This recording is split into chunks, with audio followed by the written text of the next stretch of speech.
всевозможные корсеты, банье, кринолины, тюрнюры. Это все, что создает объемы, нарушая тем самым определенные пропорции, в частности, у женщин.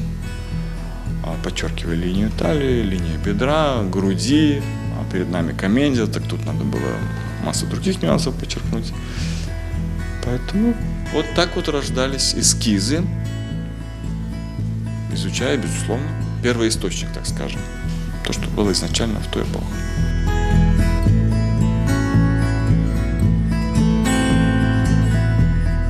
У нас всего 3 героя, и мне показалось, что особо пестрить в какой-то там цветовой палитре нет смысла. А вот как-то выдержать, допустим, в определенной тональности единственную героиню главную, также подчеркнуть фисташкового, допустим, оттенка главного героя, ну и слуга в сером цвете, то есть он по пропорциям никак не отстает от эпохи, которую я передавал, а вот его статус надо было немножко погасить за счет серого цвета.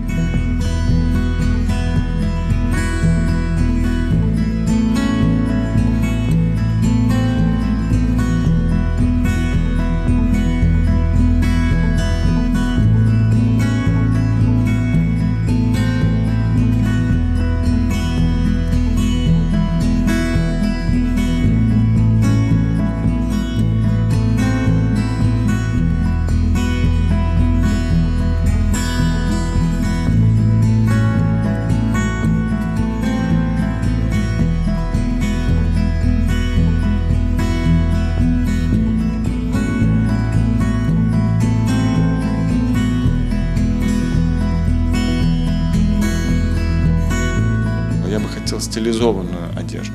Она может быть вечерней, назначение может быть разное. Это может быть деловой костюм. Мне хочется, чтобы в офисе наши люди, я имею в виду крымские татары, появились, и было видно, что у них есть определенный национальный признак, принадлежность. Уже разрабатываются эскизы.